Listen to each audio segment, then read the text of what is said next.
James বললেন, আত্মজীবনী? একদমই না, নেভার। সুনসান গুলশান সোসাইটি লেক পার্ক। ঠিক বিকেল 4:45টায় পার্কের প্রধান ফটকে নামলেন জেমস। পরনে টি শার্ট, জিন্স। হঠাৎ জেমসকে দেখে পার্কের নিরাপত্তারক্ষী সহ আশপাশের অনেকে অবাক, মুহূর্তেই জটলা। সময় নিলেন না রকস্টার, স্বভাবসুলভ নির্লিপ্ত চাহনিতে ঢুকে পড়লেন পার্কে। তাদের পরিকল্পনা ছিল দিনের আলো থাকতে থাকতে ছবি তোলা হবে। আলোকচিত্রী খালেদ সরকারও প্রস্তুত। জেমসও আন্তরিক। তবে এই গায়কের ক্যামেরার সামনে থাকার চেয়ে পেছনে থাকাটাই পছন্দ। বেশ কয়েক বছর ধরে ছবি তুলছেন, ফ্রেম দেখে নিচ্ছেন মাঝে মাঝে। একবার তো নিজেই ক্যামেরা হাতে নিয়ে দেখালেন মুন্সিয়ানা। আন্তরিকতা নিয়ে সময় দিলেন। ছবি তোলা শেষ। এবার গন্তব্য বনানীর এক হোটেল। গাড়িতেই জমে ওঠে আড্ডা। জেমসকে যারা চেনেন তারা জানেন ঠিকঠাক মন বসলে আড্ডাটা খুব উপভোগ করেন জেমস। একসময় রেকর্ডের স্টপ বাটনে চাপ দিই। মাপা উত্তর অনুমেয় হলেও পুরো আলাপে যেন অন্য এক জেমসকে খুঁজে পাই। বললে বাড়াবাড়ি হবে না, স্বল্পভাষী জেমস এদিন যেন হাজির ছিলেন আড্ডাবাজ রূপে। তিনি হেসেছেন, মজা করেছেন, পুরনো কথায় স্মৃতিকাতর হয়েছেন। মায়ের প্রসঙ্গ এলে ছলছল করছিল তার চোখ। চলতে চলতে তার একটি ছোট সাক্ষাৎকার নেওয়া হয়েছিল, সেটি এখন আপনাদের শোনানোর চেষ্টা করছি। সেটি হলো, আপনার বাবা ছিলেন সরকারি চাকরিজীবী। নিশ্চয়ই তিনি চাইতেন পড়াশোনা করে ডাক্তার কিংবা ইঞ্জিনিয়ার হবেন। ব্যান্ড সঙ্গীতে জড়ালেন কিভাবে বস? উত্তরে জেমস বলেন, তা তো জানি না, কিভাবে জড়িয়ে পড়লাম।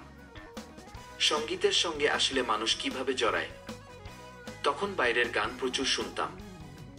এভাবে ওয়েস্টার্ন গানের সঙ্গে পরিচয় হয়, সঙ্গীতের প্রতি ভালো লাগা, ভালোবাসা জন্মায়। এ ভালো লাগা থেকেই জড়িয়ে পড়া গানের সাথে। আপনি কাদের গান বেশি শুনতেন তখন? উত্তরে হেসে জেমস বলেন, অনেক লম্বা তালিকা। 60 থেকে 70 দশকের রক ঘরানার সব ব্যান্ডের গানই শোনা হতো। কয়েকজনের কথা বলতে গেলে Jimi Hendrix, Dire Straits, Deep Purple, Pink Floyd সহ আরো অনেকেরই গান শুনতাম। প্রশ্ন ছিল, ভাই আপনি সুভাষ মুখোপাধ্যায়ের কবিতা অবলম্বনে পুবের হাওয়া এবং শামসুর রাহমানের উত্তর কবিতা থেকে তারায় তারায় যে গানটির সুরের ব্যাপারটা কিভাবে আপনার মাথায় এসেছিল? উত্তরে জেমস বলেন, কবিতা ভালো লাগতো, আমাকে খুব টান। বইটি পড়া হতো তখন। কিছু কবিতা পড়ে মনে সেই কবিতাগুলোতে সুর দেওয়া যায়, এভাবেই মাথায় আসে, এই আর কি। ভাই, আপনাকে এখনো নিয়মিত কবিতা পড়া হয়? এখনকার কারো লেখা কবিতা কি আপনার ভালো লাগে? উত্তরে জেমস বলেন, না, এখন আর গানও শোনা হয় না, পড়াশোনাও হয় না। গল্প, কবিতা সবকিছু থেকেই দূরে আছি ইদানিং।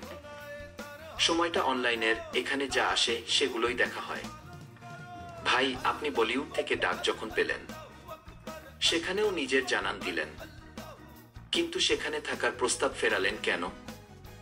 উত্তরে জেমস বলেন, ওদের তখন এমন একটা কণ্ঠের প্রয়োজন ছিল, তাই ডেকেছিল। কাজ শেষ, ব্যাস চলে এসেছি।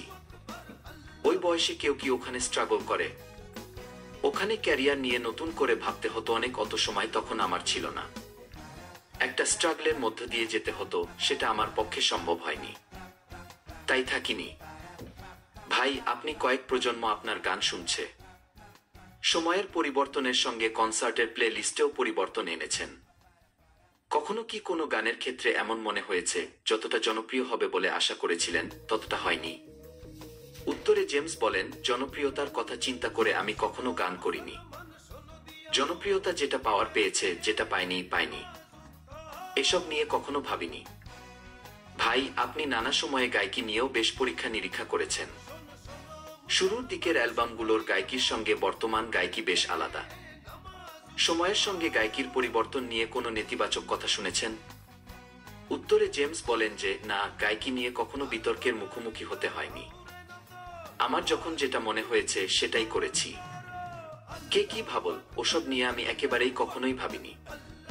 ভাই, আপনি ইদানিং আপনার কনসার্টের প্লে লিস্ট নির্দিষ্ট কিছু গানে সীমাবদ্ধ, কিন্তু আপনার তো আরো অনেক জনপ্রিয় গান আছে যেগুলো একসময় কনসার্টে গাইতেন। পুরনো সে গানগুলো করেন না কেন? উত্তরে জেমস বলেন, নির্দিষ্ট করে এর কোনো উত্তর আমার জানা নেই। তবে সময়ের সঙ্গে সঙ্গে আমার প্লে লিস্টের পরিবর্তন এসেছে, সামনেও পরিবর্তন আসবে। তখন হয়তো অন্য গানও করা হবে। ভাই, আপনার শেষ দিককার অ্যালবামগুলোর বেশিরভাগ গান বিশু শিকদারের লেখা। 2 বছর আগে এই গীতিকবি মারা গেছেন। আসিফ ইকবাল, লতিফুল ইসলাম শিবলি, প্রিন্স মাহমুদ, মারজুক রাসেল, দেহলভি সহ অনেকেই আপনার জন্য লিখেছেন। উত্তরে জেমস বলেন, বিশুর মৃত্যুটা আমাকে ভুগিয়েছে। কষ্ট পেয়েছি অনেক। ভালো একজন বন্ধুকে হারিয়েছি। গানের বাইরেও তার সঙ্গে আমার বন্ধুত্ব ছিল। বিশু সহ বাকি সব গীতিকবি অবশ্যই আমার ক্যারিয়ারে অনেক গুরুত্বপূর্ণ রোল প্লে করেছে। সবার প্রচেষ্টাতেই তো একটা ভালো গান হয়। আপনার রাস্তার সস্তা হোটেল থেকে দেশ বিদেশের দামি রেস্তোরাঁর খাবার চেখে দেখেছেন? মায়ের হাতের কোনো রান্নার স্বাদ কি মনে পড়ে? কোনো গ্রান কি এখনো পান? উত্তরে জেমস বলেন, তা তো মনে থাকবেই, ভুলে যাওয়ার কিছুই নেই।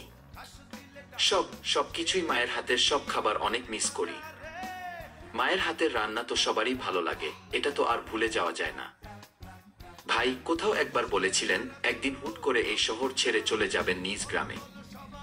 নগর জীবনে কি নগরবাউল ক্লান্ত? উত্তরে জেমস বলেন, এখনো খুব ইচ্ছে আছে শহর ছেড়ে চলে যাওয়ার।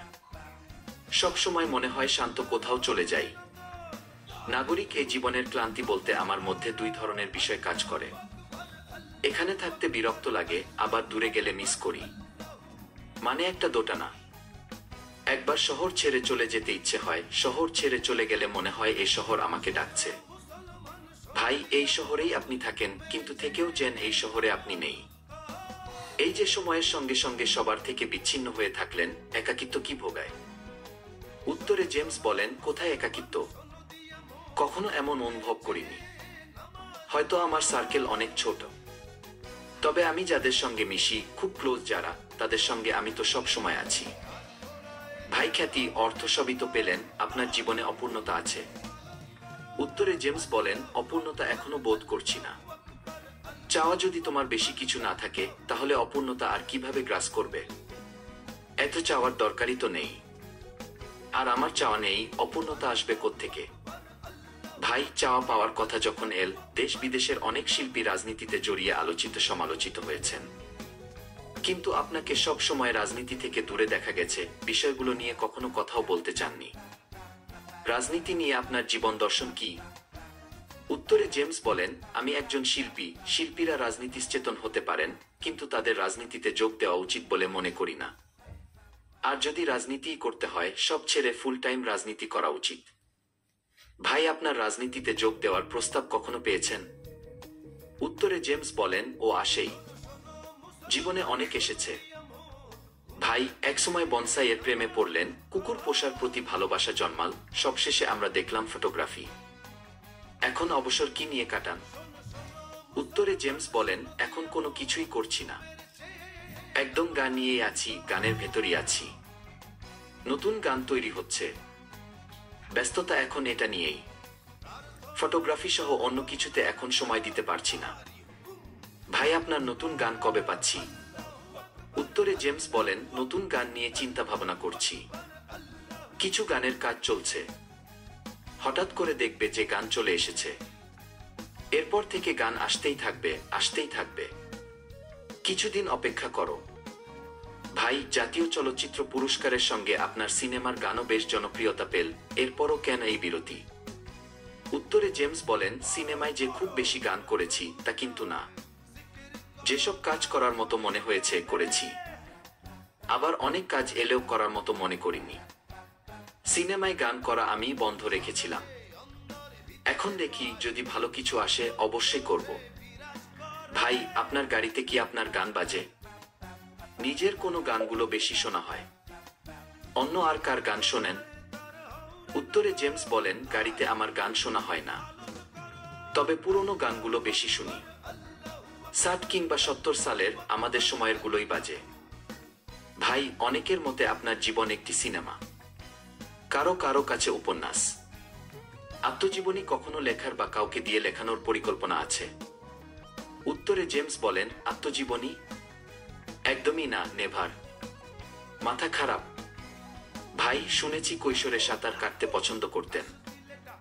মাঝেন্দিতেও অনেকবার যাওয়া হয়েছে। এখন তো সেই সুযোগ নেই। ফিটনেস ধরে রাখতে এখন কি করেন? উত্তরে উত্তরে জেমস বলেন, অনেক দিন ধরে কিছু করা হচ্ছে না, ভাবছি কি করা যায়, দেখি এবার ফিটনেস নিয়ে কিছু করা যায় কিনা।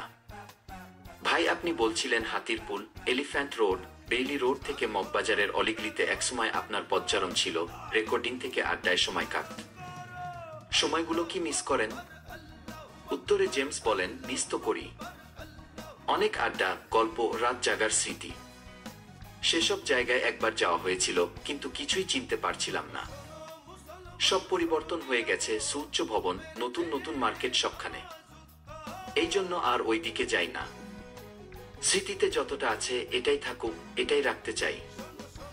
ভাই, আপনি বছর জুড়েই কনসার্টের ব্যস্ততা থাকে, সামনে ব্যস্ততা কেমন?